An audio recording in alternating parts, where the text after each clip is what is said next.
अस्सलाम वालेकुम। मैं हूं एजाज मोहिउद्दीन और आज हम इंग्लिश प्री फाइनल पैटर्न देखने वाले हैं। इंग्लिश का प्री फाइनल पैटर्न 2026 में जो प्री फाइनल पैटर्न है 7th के दिन है, राइट। 27 जनवरी 2026 को ये प्री फाइनल एग्जाम होने वाला है।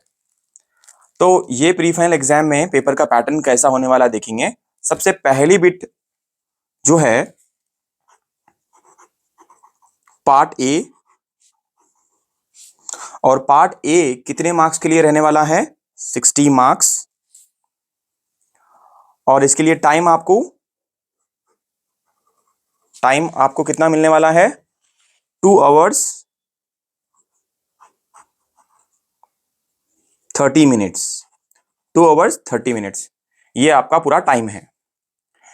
पार्ट ए है कितने मार्क्स? 60 मार्क्स। पार्ट ए के अंदर जो फर्स्ट बीट होने वाली है वो है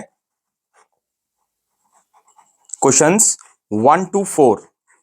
अभी क्वेश्चंस 1 to 4 में आपको एक पैसेज आता, एग्जाम में एक पैसेज आता, एक बहुत बड़ा पैसेज, आधा पेज, कंप्लीटली आधा पेज रहता है वो पैसेज। उस पैसेज के ऊपर बेस करके आपको क्वेश्चंस पूछे जाएंगे। कैसा पूछते क्वेश्चंस? इस पैसेज के नीचे लिखा रहता है ऐसा, answer each of the following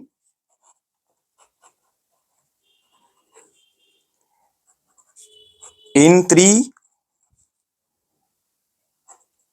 to 4 sentences.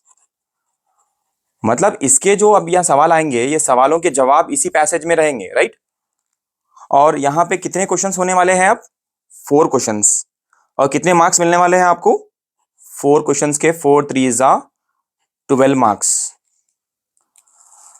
अब यहां पे इंपॉर्टेंट जो है ये क्वेश्चन नंबर 1 to 4 में आने वाला है, एक पैसेज आने वाला है। सबसे पहली बिट हमेशा, चाहे प्री फाइनल हो या फाइनल हो या बोर्ड एग्जाम्स हो, 10th क्लास के लिए यही पैटर्न है। पार्ट ए के अंदर सबसे पहली बिट क्वेश्चन नंबर 1 to 4 में पहले पैसेज, उसी पैसेज के ऊपर बेस करके 4 questions. Question number 1 2 3 4, total 4 questions. और कितने मार्क्स मिलने वाले हैं आपको? 4 3 12। ठीक है, ये थी सबसे पहली बिट। क्वेश्चन पेपर जब पहले लेंगे आप, सबसे पहली बिट रहेंगी आपको पैसेज। क्वेश्चंस 1 to 4 आप चेक कर लेना, पैसेज के ऊपर बेस करके क्वेश्चंस रहेंगे। सबसे पहले आपको यहाँ पे एक ट्रिक बोल रहा हूं आपको, पहले आप क्वेश्चन पढ़ो, उसके बाद आंसर को ढूंढो इसमें। पहले सेकंड क्वेश्चन पढ़ो, फिर आंसर ढूंढो। क्वेश्चन नंबर 3 पढ़ो, फिर आंसर ढूंढो इसमें। क्वेश्चन नंबर 4 पढ़ो, आंसर ढूंढो पैसेज में। अगर पूरा पैसेज पढ़ के आप आंसर देखेंगे तो कंफ्यूज हो जाते हैं। ठीक है ऑडियंस? ठीक है, क्वेश्चन नंबर 1 to 4 हम देख चुके हैं। अब जो है सेकंड क्वेश्चन जो आने वाला है, question number 5 to 8, question number 5 to 8, और इसमें आने वाला है रीड द फॉलोइंग पैसेज। मतलब पहले वाला भी पैसेज था, दूसरा वाला भी पैसेज रहता, याद रख लेना आप। क्वेश्चन नंबर 1 to 4 में भी पैसेज है, क्वेश्चन नंबर 5 to 8 में भी पैसेज रहने वाला है। और यहाँ पे कंप्लीटली एक ऐसा आपको बड़ा सा पैसेज आता, हाफ पेज कम से कम आता। मैं वो सब नहीं लिख रहा हूँ यहाँ पे, बोले क्लियरली बोल दे रहा हूँ, खाली पैटर्न बता रहा हूँ मैं आपको।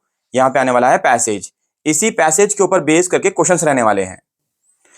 ऑडियंस, ये क्वेश्चन नंबर 5 to 8 में पैसेज के नीचे क्या पूछ रहा है देखो, answer each of the following questions in 3 to 4 sentences में लिखना है। इसके आंसर्स पैसेज में देख के लिखना है। कितने मार्क्स मिलने वाले हैं इस बिट के लिए? टोटल 4 क्वेश्चंस रहने वाले हैं। 4 3 12, ईच क्वेश्चन कैरी 3 मार्क्स। तो ये भी यहाँ पे भी आप 12 मार्क्स स्कोर कर सकते। Question number 5 6 7 8। अब यहाँ पे एक जो बात बोलना चाह रहा हूं मैं, कि याद रखो आप पहले क्वेश्चन पढ़ो एम का और उसका आंसर पैसेज में ढूंढ लो। क्वेश्चन पढ़ो, पैसेज के अंदर उसके आंसर को ढूंढ लो, क्वेश्चन पढ़ते जाओ, इसी का आंसर ढूंढने की कोशिश करो पैसेज में। ठीक है ऑडियंस? ओके। उसके बाद यहाँ पे क्वेश्चन नंबर 8 जो है ना, क्वेश्चन नंबर 8 में सेकंड पैसेज में क्वेश्चन नंबर जो 8 है, ये बहुत ज्यादा इंपॉर्टेंट है। यहाँ पे क्या बोलता हूं, pick 3 true statements. Pick 3 true statements according to the passage. According to the passage. According to the passage. Passage के अंदर जो बातें हुई, जो डिस्कशन चला, तो उसके 3 पॉइंट्स जो मैच होने वाले, वो 3 पॉइंट्स को आप लिखो बोल के बोलता हूं। या ए बी सी ऑप्शन रहते हैं आपके पास, A B C D E, इतने ऑप्शन रहते हैं आपके पास। मतलब क्वेश्चन नंबर 8 में आपको नथिंग बट आपको बोल रहा है कि एक 5 पॉइंट्स है, देखिए 5 पॉइंट्स में से पैसेज में के कौन से इसमें से पॉइंट्स है बोल के बोलता, तो आपको लिखना रहता ए बी या ए बी डी। मतलब क्या बोला वहां पे, 3 ट्रू स्टेटमेंट्स बोला, ओनली 3 सिलेक्ट करना रहता इसमें से बस, अब वो भी पैसेज में मैच होने वाले, ठीक है ना। ओके, तो अपन क्या करें यहाँ पे, passage 1 to 4, passage 2 5 to 8, passage 2 5 to 8 question आने वाले हैं। वो पैसेज देख के पैसेज के ऊपर क्वेश्चन पूछे जाते, और 5 6 7 तो क्वेश्चन आंसर ही रहते, मतलब पैसेज के ऊपर ही क्वेश्चन रहते। लेकिन 8 जो क्वेश्चन रहता, 3 स्टेटमेंट्स लिखो बोलता, नीचे कुछ स्टेटमेंट्स देके, पॉइंट्स देके, आप ये क्या पैसेज में ये था नहीं था बोल के पूछता, तो आपको 3 सिलेक्ट करना रहता, ए बी सी, ओनली 3, ठीक है। ओके ऑडियंस, ये है क्वेश्चन नंबर 9 to 12। इसमें आप देखेंगे कि जब क्वेश्चन नंबर 9 to 12 में जाएंगे आप, तो स्टडी द फॉलोइंग डायग्राम। इस डायग्राम के जगह पे आपको आ सकता टेबल, ठीक है, कभी कभी टेबल, कभी graph, right. Carefully and answer the questions given बोल के बोलता। तो क्या है करता है यहाँ पे, या तो इस जगह पे, इतने जगह पे या तो टेबल आ सकता, या तो ग्राफ आ सकता, या डायग्राम आ सकता। टेबल, डायग्राम, ग्राफ ये आते, आप उस पिक्चर को देख के आपके ऊपर यहाँ पे, मतलब पिक्चर को देख के आपको जो भी सवाल पूछे गए यहाँ पे, क्वेश्चन नंबर 9 10 11 12, इसके आंसर्स आपको ये टेबल डायग्राम को समझ के आपको इसके आंसर लिखना है, ठीक है ऑडियंस।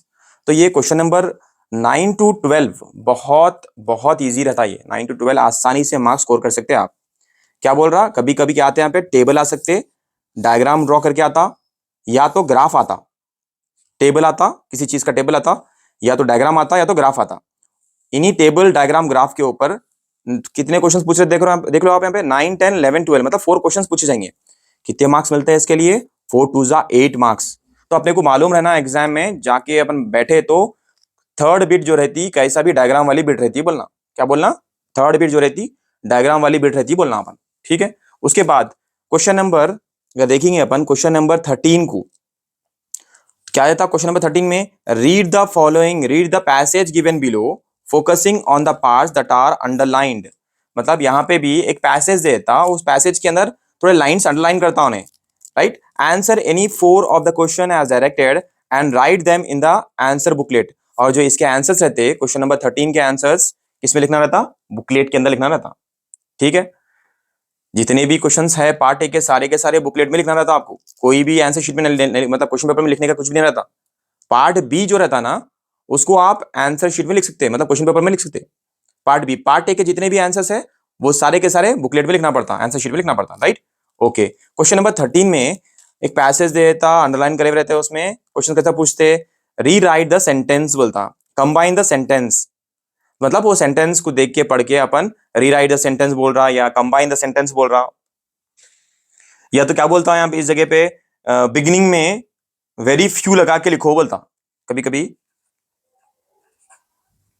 बिगिनिंग में स्टार्ट करना है, वेरी फ्यू लगा के लिखो बोलता, वेरी फ्यू, या हाउ लगा के लिखो बोलता। ऐसे सिंपल क्वेश्चंस, मगर अपने को मालूम हो गया, आइडिया हो गया कि क्वेश्चन नंबर 13 में इतनी सिंपल बिट रहती बोल के, तो अपन इजी से कर ले सकते हैं, ठीक है।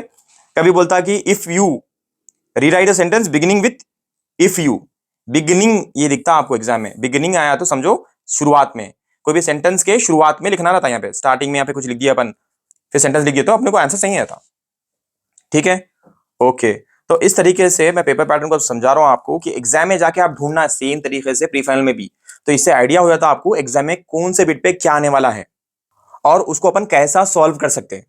अब ये क्वेश्चन नंबर 13 तक मैं समझा दिया, क्वेश्चन नंबर 14 देखेंगे क्या रहती।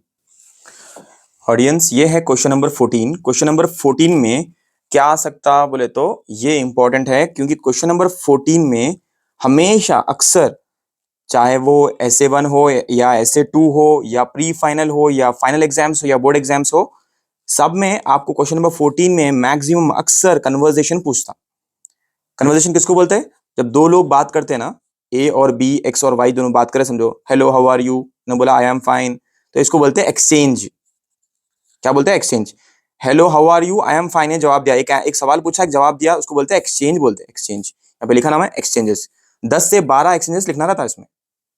और यहाँ पे उन्हें आइडिया भी देता, देखो you may use the ideas बोल के।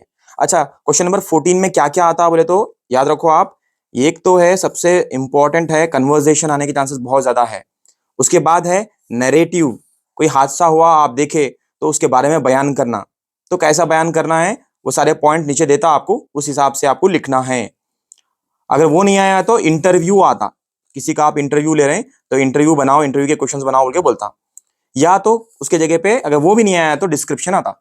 तो अगर क्वेश्चन नंबर 14 में आपको अगर 10 मार्क्स स्कोर करना है तो आपको कन्वर्जेशन अच्छी तरीके से प्रैक्टिस करना है, नरेटिव नरेशन प्रैक्टिस करना है, इंटरव्यू कैसा लिखते हैं और डिस्क्रिप्शन कैसा लिखते हैं किसी चीज का, वो प्रैक्टिस करना है क्वेश्चन नंबर 14 के लिए।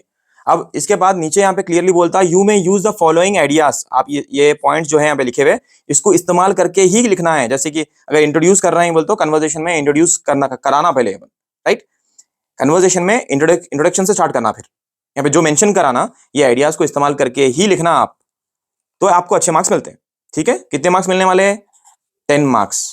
10 मार्क्स, जबरदस्त जैकपॉट है ये क्वेश्चन नंबर 14। अगर आपको इसमें से नहीं आया तो यहाँ पे चॉइस भी रहता, देखो और लिखे हुआ है ना, चॉइस क्या है, ये नहीं आया तो ये आता। क्या है? या तो स्पीच लिखो बोलते, स्पीच स्क्रिप्ट, या तो स्पीच बनाओ बोलते, या तो लेटर, ठीक है, या तो message. You may use the ideas, यहाँ पे नीचे जो कुछ जो पॉइंट्स दिया ना, ये पॉइंट्स इस्तेमाल करना रहता, आपको स्पीच में हो या लेटर या मैसेज हो, आपको ये पॉइंट्स इंक्लूड करना रहता है इसके अंदर। तो आपके पास चॉइस है, आप चाहे तो ये प्रैक्टिस करो या ये प्रैक्टिस करो। मैं तो बोलता हूँ दोनों भी अच्छी तरीके से प्रैक्टिस करके जाओ और एग्जाम में 10 मार्क्स स्कोर करने के बारे में सोचो। ठीक है, आपको चॉइस प्रैक्टिस करने के टाइम पे चॉइस नहीं रखना, आप एग्जाम में अगर इनकेस कुछ नहीं आया तो आप चॉइस को ऑप्ट कर सकते हैं। ठीक है, ओके। तो ये था question number 14, very very important. आप अच्छी तरीके से देख लो, प्रैक्टिस कर लो, इनको अच्छे मार्क्स स्कोर कर लीजिए। ठीक है, मैं क्या बोला क्वेश्चन 14 पे? Conversation, narrative, interview, description. ठीक है, और अगर ये नहीं आया तो यहाँ पे स्पीच बहुत ज्यादा पूछ रहा है, इसमें लेटर बहुत ज्यादा पूछ रहा, स्पीच और लेटर बहुत ज्यादा इंपॉर्टेंट है। उसके अगर ये दोनों नहीं आए तो स्क्रिप्ट और मैसेज आ सकता है यहाँ पे। ठीक है ऑडियंस, नीचे जो आइडिया देता ना, you may use the ideas, ये इस्तेमाल करके लिखना है आपको। ठीक है, ओके। क्वेश्चन नंबर 15 देखेंगे क्या था ऑडियंस। ये है क्वेश्चन नंबर 15। और क्वेश्चन नंबर 15 में ये बिट जो है 5 मार्क्स की रहती। कितने मार्क्स? 5 मार्क्स मिलते हैं आपको।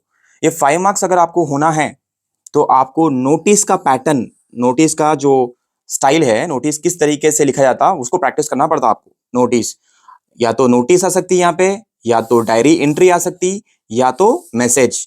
मैसेज तो नहीं आता यहाँ पे, ठीक है, हाँ सॉरी, मैसेज आ सकता, क्योंकि मैं ऑलरेडी उसको 10 मार्क्स में लिख दिया, तो मैसेज 5 मार्क्स का रहता, राइट। तो यहाँ पे अगर आप प्रैक्टिस करके जा रहे हैं, क्वेश्चन नंबर 15 में आपको 5 मार्क्स होना है, तो नोटिस, डायरी एंट्री, मैसेज, अगर ये 3 प्रैक्टिस करके गए ना आप, आसानी से आपको 5 मार्क्स मिल जाते। ठीक है, ओके। फिर क्वेश्चन नंबर जब 16 में जाएंगे आप, क्वेश्चन पेपर में देखेंगे क्वेश्चन नंबर 16 कहाँ है बोल के, तो क्वेश्चन नंबर 16 पे आपको मिलने वाले हैं 5 मार्क्स। क्या आ सकता है वहां पे? प्रोफाइल आ सकता, पोस्टर आ सकता, इनविटेशन आ सकता। प्रोफाइल तो ऑलरेडी, पोस्टर ऑलरेडी लिख चुका हूं मैं, तो कट 2 बार लिखा था मैं इसलिए कट कर दिया। ठीक है, प्रोफाइल आ सकता, पोस्टर आ सकता, इन्विटेशन। मैक्सिमम कौन सा आता है इन दोनों में से? यहाँ पे देखो आप, नोटिस सबसे ज्यादा पूछ रहा, वेरी वेरी इंपॉर्टेंट, नोटिस और डायरी एंट्री बहुत ज्यादा पूछा, बहुत सिंपल भी रहता, राइट, ओके। और इसमें से ज्यादा पोस्टर पूछ रहा, पोस्टर नहीं तो इनविटेशन, ये दो चीजें बहुत ज्यादा पूछ रहा। ये इनविटेशन और ये पोस्टर बहुत ज्यादा इंपॉर्टेंट है। तो मैं जो जितना कोशिश करा आप लोगों को समझाने की, क्वेश्चन नंबर 15 और 16 में क्या था ये भी आपको क्लियर मालूम हो गया। ये था आपका पार्ट ए, इंग्लिश में पार्ट ए पार्ट बी है ना, तो पार्ट ए कंप्लीट हो गया, पार्ट बी हम दूसरे वीडियो में देखेंगे। मैं ये चाहता हूं आप लोग क्वेश्चन पेपर को अच्छी तरीके से समझ लेना अपन, कि आप ऑलरेडी मेंटली और फिजिकली प्रिपेयर रहना, क्या कौन से सेक्शन में कौन सी बिट आने वाली है, उसको कैसा सॉल्व करना, कैसा उसको अटेम्प्ट करना। ठीक है, अगर अपने को मालूम है कि क्वेश्चन नंबर 15 में नोटिस आने वाला है, क्वेश्चन नंबर 15 में डायरी एंट्री भी आ सकती, क्वेश्चन नंबर 15 में मैसेज भी आ सकता, तो अपन और अच्छी तरीके से प्रैक्टिस कर सकते हैं, क्योंकि हम डैम श्योर रहते हैं कि इस जगह पे ये आने वाला है बोल के। उसी तरह क्वेश्चन नंबर 16 में भी प्रोफाइल आने वाला है बोल के अपने को ऑलरेडी मालूम रहता, प्रोफाइल नहीं आया वहां पे, पोस्टर और इन्विटेशन आता बोल के अपने को मालूम हो जाता। अगर अपन प्रैक्टिस कर लिए, 3 भी प्रैक्टिस करके गए अपन, कैसा भी ये क्वेश्चन नंबर 16 में एग्जामिनर को पूछना ही पूछना है। इसलिए आप इन लोगों को, जो मैं जितने भी टॉपिक समझाया यहाँ पे, अच्छी तरीके से प्रैक्टिस कर लीजिए और अच्छे मार्क्स स्कोर कर लीजिए। और ये आप प्री फाइनल जो लिख रहे हैं, ये आपको फाइनल्स में भी काम आता, बोर्ड एग्जाम में भी काम आता। ठीक है, ये सेम पैटर्न चेंज होने वाला नहीं है। तो इसीलिए मैं आप लोगों की हेल्प कर रहा हूं कि आप अच्छे मार्क्स स्कोर करना। ठीक है, थैंक यू सो मच। अगर आप चैनल को सब्सक्राइब नहीं करें, पहले चैनल को सब्सक्राइब करो। जो भी आपके फ्रेंड्स रिलेटिव्स जो भी 10th क्लास लिख रहे हैं, 10th क्लास में है, और जो एग्जाम्स लिख रहे हैं, प्री फाइनल्स, फाइनल्स, SF4 जो भी लिख रहे हैं, उनको ये चैनल को रिकमेंड करो, शेयर करो, सब्सक्राइब करो बोलो, लाइक करो बोलो, और लाइव क्लासेस जो भी हो रहे हैं वो देखो बोलो। ठीक है, okay, thank you so much, Allah Hafiz.